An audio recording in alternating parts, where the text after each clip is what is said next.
Welcome back. Welcome to The Good Life, a podcast from Christ Fellowship Church in Mansfield, Texas. This is an extension of our teaching and preaching ministry here, where each week our goal is that we're trying to help people think clearly, live faithfully, and follow Jesus in the middle of real life.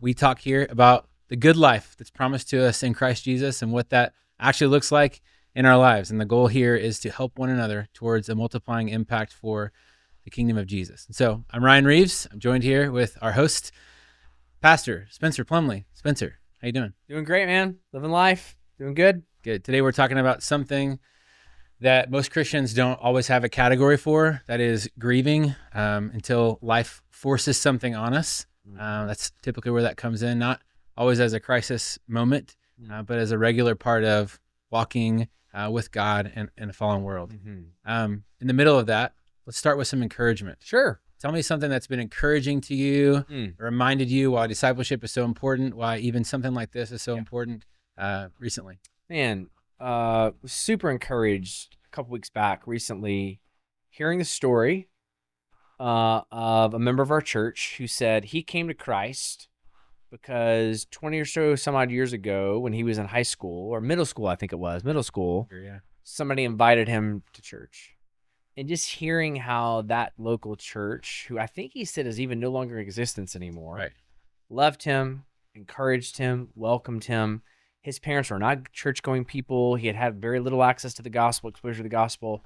But it was that invitation, investment from that church, leadership speaking truth into his life, all those things came together, and he trusted Christ and is still following Jesus to this day. And it's just really cool how the guy that invited him is now part of our church as well. Right. And so serving faithfully. I am so encouraged, man, when I hear stories about how God took somebody out of dark. Every story of conversion is exciting, but there's something very encouraging about those kind of stories of invitation where somebody had no kind of human path to the gospel. There wasn't some obvious way where their parents were going to share others.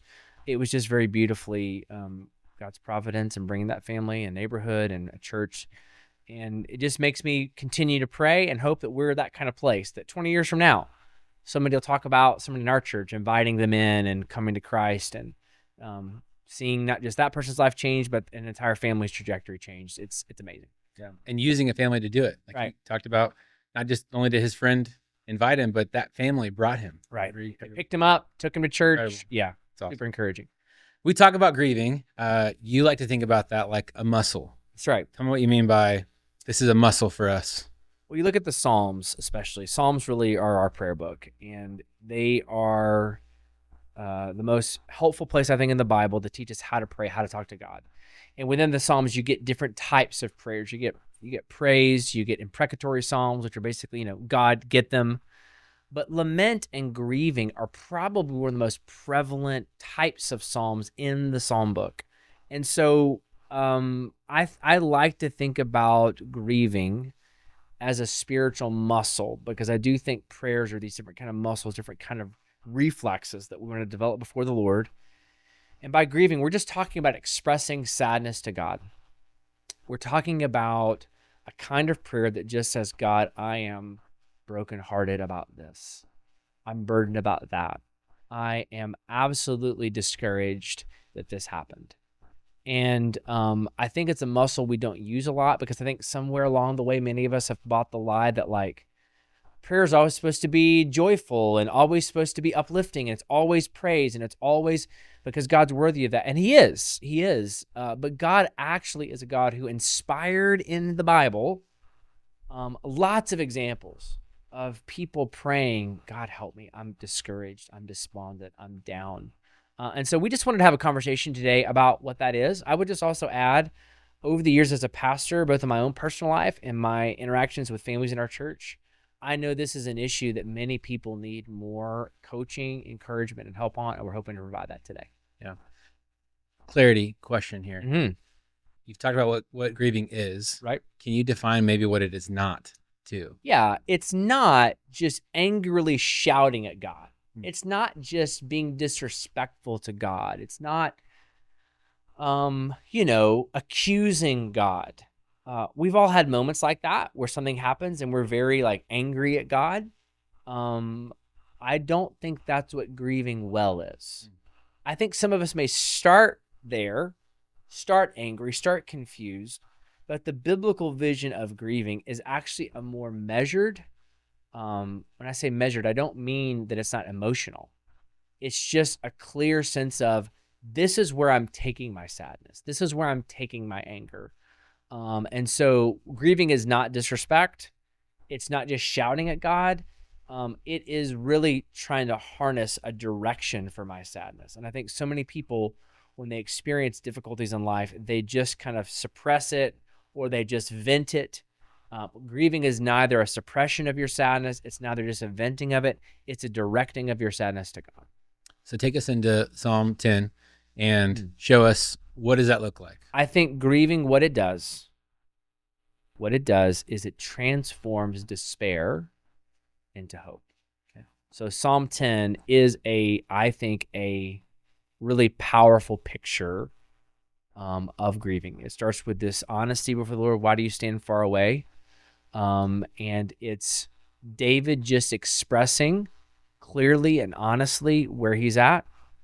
If I were to use kind of a metaphor, Ryan, I think the way I want people to think about this is grieving is like you're sitting in a dark room and the blinds are closed. And the process of grieving is expressing sadness to God such that the blinds open and the light of hope begins to shine. And so what we're talking about is a kind of praying in which I actually feel a change from just despair and sadness to a sense of hope. Now, back to your question, what is grieving not? That doesn't mean that the problem has gone away, right? Or that everything's okay. It just means there's a sustaining kind of peace and hopefulness I have about the future because I've experienced the comfort of Christ. So practically, when you look at Psalm 10, it starts with just honesty. If you want to grieve well, if you want to express sadness to the Lord, it starts with honesty. In this particular case, the honesty is not David saying, you are far away. He's saying, essentially, you feel far away from me. You seem far away from me. So the line between like this kind of disrespect and like truthfulness of grieving is, I believe, this willingness to just be honest about where you're at. And I do think one of the great struggles for many followers of Jesus today is they feel like they can't be honest with God. And somewhere along the way, we've caught the lie that like, I have to put up this front, or I have to put up this face. And I just don't think that's true. Is that, do you think, largely from someone thinking I'm fearful of what God may think of me if I'm honest, or is it more of, I don't really want to believe this is true about myself if I'm honest? Yeah, probably some combination of the both. I think sometimes honesty before God requires honesty with ourselves, and like some of us struggle to believe we're actually in that kind of place, like that we've gotten to this place where God feels distant, God seems cruel to us, God seems this or that. And I think that the only way to experience healing is to live with honesty before the Lord. I also do think there's a bit of appearance management with other people. Like I think some of us are worried if I'm really honest before God or before others about my sadness and my grief and my sorrow, that people might think less of me. And here's the sad truth, man. There are people that will think less of you. That's right. It's sad. But in church, you will encounter people that are like, whisper, whisper, whisper. Can you believe that like this great Christian person is brought so low? But dude, what are you supposed to do when you deal with like cancer and death and difficulty? Are you supposed to just snap your suspenders and be like, I'm great?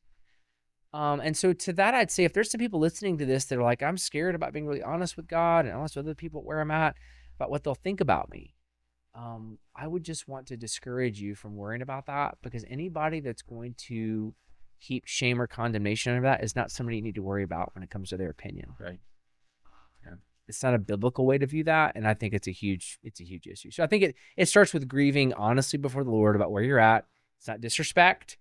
It's just honesty about where you're actually at. And some of that is just sometimes just recounting the facts. So to make it personal, many people listening to this will know that my dad few years back passed away very suddenly, very tragically, very painfully for me and for my family. And so a lot of my prayer time during that season was just saying, God, I am brokenhearted that my dad is gone. Like, I am beyond sad and discouraged that you would take him away the way that you did. And I'm pretty confused right now about all this. And so it wasn't like me going and looking for some super insightful thing to say to God. It was just being like, let me be honest about this. Let me just be honest about the facts of where. And so for somebody out there that is struggling with something in their life, I talked to a family recently who had the same thing. They lost a parent. It starts with just honestly kind of like, where are we at? Let's level the playing field. Let's talk openly and honestly about what's going on.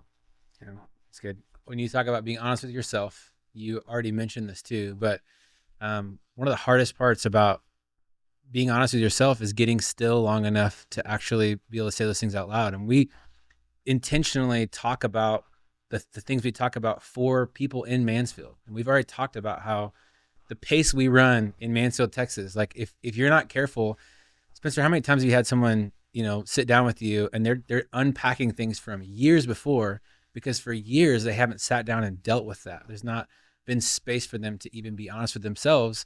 So they're not realizing they're grieving or suppressing, and they haven't really been honest with God because they haven't started by being still long enough to name a problem. I couldn't agree more.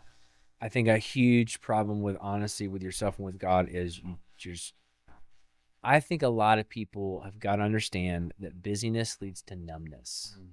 You're just numb. You can just get going so hard for so long that you're just numb. And so a lot of it has to do with like unplugging from your phone, from your devices, as we do a podcast, right, as you're listening to this. But the reality is every one of us would be well served to start the first 15, 20, 30 minutes of our day with a cup of coffee and our Bible and no device, and just really sense and get a place for where we're actually at, because you're right. I think busyness can distort all that. Yeah. So you've talked about grieving honestly. Yep. Tell me what it's like to grieve specifically. So grieve specifically, Psalmist goes on in Psalm 10 just to talk about more unpacking of what's actually going on. He says, for the wicked one boasts about his own cravings. The one who's greedy curses and despises the Lord. In all his scheming, the wicked person arrogantly thinks there is no accountability since there's no God. And what you see the psalmist doing in Psalm 10 is just really taking that honesty. That's the foundation. That's the starting point. I'm just going to be honest with the Lord about where I'm at, and just unpacking those specific parts of it that are particularly difficult or frustrating to him. So in my case, with Dad's death, it was getting specific about how suddenly he passed away. The fact that it's still hard for me to talk about it. Like, he called me Monday, I missed his call, and he died hours later. It's like, I missed the last chance to talk to Dad. Super hard, bro, and very difficult. And so specifically, when we talk about grieving specifically, it's just enumerating all of the specific ways that I was hurt, disappointed, frustrated with that particular situation. But here's the beautiful thing about it, Ryan. And I want people listening to this to hear this. It hurts like crazy to do that. Like, it hurts so bad to be specific about the sadness. But there is something transformational about it. Because I'm not just shouting that in the air. I'm not just talking to myself about it. I'm talking to somebody who cares about me. Right. And so here's the transformational question when it comes to grieving specifically that's helpful for me. This is where I feel like grief begins to turn. I'll say something like this. Jesus, do you know what this is like? Do you know what the kind of sadness and grief I'm enduring is like? If I'm grieving a disappointment or maybe a friendship that went south and betrayed me, Jesus, do you know what this is like? There's something about leaning into these specific things and just saying, do you know what this is like? And knowing the answer is yes. This is the beauty of the incarnation, where Jesus Christ took on human flesh and stepped into our weakness, not just to die for us, but to live for us, right, to live and endure life so that I can come to a God knowing that he cares about me. So if you think about Job, like, One of my kids was reading through Job recently. He's like, Dad, what is going on in this book? It's a lot of back and forth. And the whole point of Job really is singular. Job never stops talking to God. Right. And in the end, the vindication of Job is not that he got every single piece right about what he said about God, but he never stopped expressing his concern, his frustration, his sadness about his family, his sadness about what happened. He never stopped talking to God. So that specificity to our grieving is really, when we move from honesty to specificity, that's the painful part, because it's like that's where the alcohol is getting poured on the wound. It stings, it hurts, because you're dealing with it. But it's that necessary part that I think helps move towards hope, which is what's next. I'm asking, knowing a little bit about Spencer's rhythms already. Mm-hmm. I know you like to wake up early. You like to journal some things down, write down some thoughts. For someone who's trying to deal with grief and doesn't know how to start, would you encourage them to literally write these things down, be specific? Here's what happened. Here's what was done to me. Here's what I lost. Here's why I'm hurt. Here's what I'm angry about. How would you encourage someone to start, especially if they're like, I'm not ready to bring this to someone else? Yeah, I do think writing it down can be super helpful, or, typing it down can be helpful, like for people that, want to type a note in their phone or whatever. I can tell you, it gets back to what you were talking about a minute ago. It requires you to just slow down and just settle in and deal with this issue. Yeah, so practically that's important. I think writing it down, typing it down can be important, but let me just speak a little bit more to the why. What happens if you don't do this? Okay? So if you don't do this, let me tell you what's going to happen. When you have unresolved anger, bitterness, sadness, despair before the Lord, you will either become embittered towards him or embittered towards others in your life if you don't deal with this. Yeah. You will grow a hardness, a cynicism. I've even seen people just have like breakdowns. So one of the most helpful phone calls I got after Dad died was from a friend who, his mom had died years previous. And he's like, dude, I just ignored it, kind of went back to work and just did my own thing. He's also in ministry. And like 6 months later, he basically his body just shut down. He was in the hospital. It was like this panic attack thing that just kind of took over his body. He's like, I've never experienced anything like that in my life. We are a psychosomatic whole. Body, soul, spirit, it's one thing. We're all united. And if we don't deal with these soul issues, they eventually do make their way out into our physical bodies. Right. And so it's kind of one of those things where I do want to be practical about how to do this and what it looks like. I also this is a good moment just to strike a note of caution. If this is not something you're dealing with, it will catch up with you. A term that I embrace, I don't know who said this first, I can't give them credit, but it's not unique to me, is that the body keeps the score. You can write checks your body can't cash for a lot of years, especially in your 20s and 30s, in your 40s. These kinds of traumatic events do have an impact on your physical body that if you don't appropriately deal with, will show up. Could be some of you on this right now that are kind of in a spot where you're confused or discouraged or, why are relationships so hard? It could be because there's some unresolved grief, sadness before the Lord you've not expressed, you need to deal with. You use the word psychosomatic unity. Yeah. It's so good. Let me just give some maybe next gen translation for that too.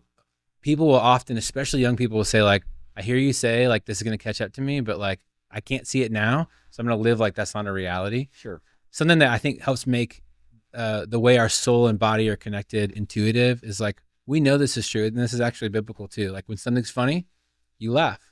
When something's sad, you cry. Your body has a response to things that are going on. Right. And when something is so big, it will take a degrading effect on your life if you're not careful. Whether you like to believe it or not, those things are totally connected. It's a good word. It's important for us to understand at any age that those things are super intertwined. They can't be untethered. So, right. You already mentioned this, hope. What does it look like to grieve expectantly? Yeah, grieving expectantly means looking forward with hope, even in the midst of sadness. So if you're honest, that's the foundation.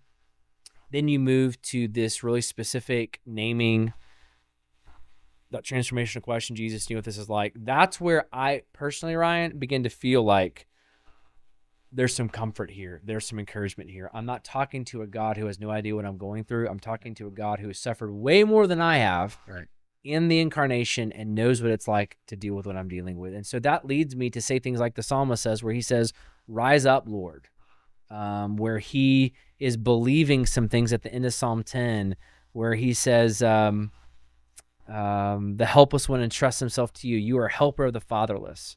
The Lord is king forever, verse 16. The nations will perish from his land. So there is this ending of confidence in the Lord. And so part of the way grieving moves to hope is when I begin to tell myself things that are true, even when I don't feel them. I think part of grieving well is telling myself things that are true, even if they don't feel true to me. So early on, when Dad died, it was really hard to feel that they were true, the things that I believed about, like, I believe you have a plan for this. I believe you have a purpose for this. I believe that you are working in this. But I can tell you with confidence that the more I prayed that, the more not only I felt that it was true, the more it conditioned my eyes to see things that I probably otherwise wouldn't have seen. So I saw God restore some relationships. I saw God bring some healing. I saw God do some very incredible things in my family, in my life personally, that would not have happened otherwise through that. So I think grieving with hope, grieving this expectancy is moving from the specificity of this is what I'm dealing with, this is what I'm struggling with. You know what that's like? There's the turn. And then I begin to just really say, God, I trust you. I believe that you have a purpose for this. I think, Ryan, it's very appropriate for there to be some hopeful realism. I believe you have a plan for this, but God, I don't see it yet. Right. I don't know what that is. I believe there is one. Help me see that. Those are the moments where the blinds start to open and I start to grieve with hope. I start to believe and know. But if I jump right to that without honestly owning what's going on, talking about it, being specific, it kind of rings hollow. Right. I kind of jump over the painful part and I'm just getting to this kind of very shallow hope. But when I from the depths say, like the psalmist does, I feel like you're distant. These people are after me, but I believe it's going to be okay. I believe that you reign. I believe that you're in charge. You're seeing this arc of transformation even in his life as he prays in Psalm 10 that I think gives us a beautiful model of how to respond to it in prayer in our lives. One of the dangers, I think, in the middle of this, and maybe you have some insight on how to deal with this or keep from this, is for me in my life, when I grieve expectantly, at times what I actually am doing is saying, I'm expecting you, Lord, to deliver me this way.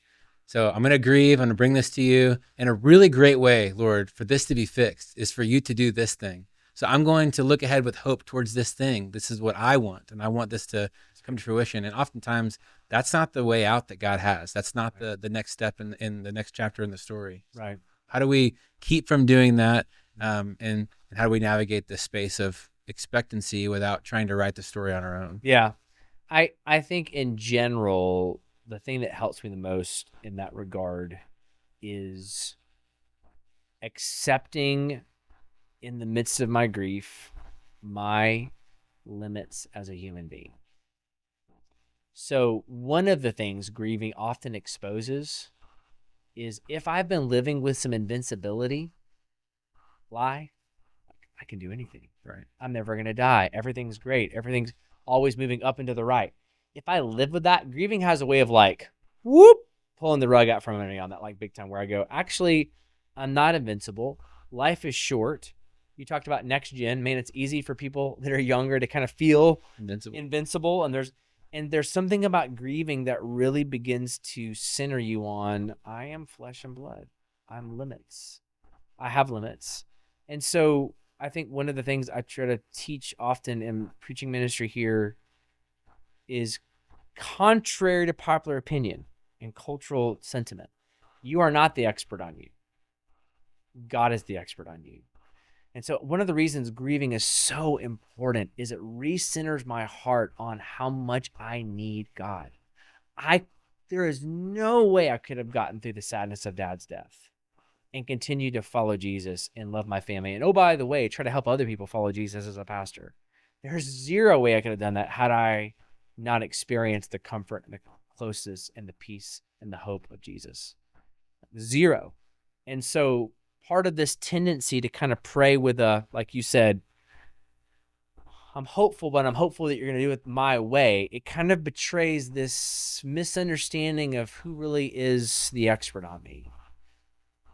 I do think when we think about, this is not a podcast about the problem of evil and suffering, but it bleeds into that, like, suffering is real, evil is real. How do we account for that, for God being good? Right. And the answer to the goodness of God and the sovereignty of God and the evil that we see in the world is the wisdom of God. God's in control. He's good. Yet there's evil. Why? It is because we believe that God is wise and he's doing things that we don't fully comprehend. Tim Keller said this years ago. It really helped me. Just because you don't see a good reason for something doesn't mean there isn't a good reason for something. And I think that a lot of times grieving, what it does is it recenters my heart on, I really am flesh and blood limited. And when I grieve well, it anchors my heart in, actually, God, you really are in control of my life and you really know what's better for me than I do. And while that is not fun at the beginning when you pray that, it's actually very freeing to go, okay, my life is not my own. You are in control. I trust your sovereignty in my life and will believe it and hope that you're going to do what's best for me. That's good. That's good. What else is there for us in Psalm 10 when it comes to grieving the right way? I think it's just it would be if somebody out there is like, man, where do I start? Where's a good place to look? The Psalms are not just meant to be read. They're meant to be metabolized. They're meant to be internalized. And so if some of you are out there like, man, I don't know what to say. I don't know what to pray. Spencer and Ryan have talked about this. What do I do? Go to Psalm 10. Borrow some of the language. That rise up, Lord. Man, I pray that all the time. Man, I need you to rise up here. I need you to step in. God, please. That thing, why do you stand far away? Man, I think the Psalms are an invitation to plagiarism. Yeah, spiritual. Like, borrow those, rip those off, incorporate those into your prayer life, because the Psalms are not just meant to be read and then shelved. They're meant to be read and internalized, which is why people for thousands of years have had these at the center of their prayer life. It is the prayer book of ancient Israel. It's our prayer book as Christians as we look at them through the redemptive lens of Jesus. And I think they give us a really great start. So I would just say start with Psalm 10. It's a great place to start. As is always my answer to some of these kind of practical questions, if you're in a state of grieving, man, Christ Fellowship and our leaders, we want to know that. We want to know what's going on in your life. I had mentioned a family recently that came up to me that I had a chance to pray with that have lost a loved one. You communicating to other people, starting with our leaders, other members here, what's going on in your life, is not only good for you. Over time, what it does, Ryan, is it builds bridges with others. Right. So the comfort we've received, God uses to comfort others. Yeah. And me being very public about Dad's death, I do think has created a culture in our church where there's an authenticity, a vulnerability, and openness. But specifically, anybody that goes through that, they kind of make a beeline to me. They're like, "Hey, dude, I need some help here about how to." And that really is a lot of what birthed this episode of the podcast, because I think it's important. So, yeah. For those of us who are Christians, those of us in Christ, we've been called to steward pain in a way that isn't just how do we manage pain, but like when we're able to see God's goodness in the middle of that and God's provision through the middle of that, right. That's a tool that we have to give others, a pathway to others, for others to see Jesus clearly too. The other thing I'm reminded of in the middle of this, and I'm reminded that grieving is an apologetic of sorts too. Like we recognize that things are broken, and that like I have no desire for things to be this way. We realize that God has made this place, His kingdom, to be absent of that, and so we look forward with hope for a day that will be a place absent of brokenness and despair and difficulty and grief. John Lennox, apologetics guy, British guy, talks about beauty and bombs. And he says every worldview has got to account for the beauty of the world, but also for the evil, the bombs, the destruction of the world. And I do think grieving is a bridge to go.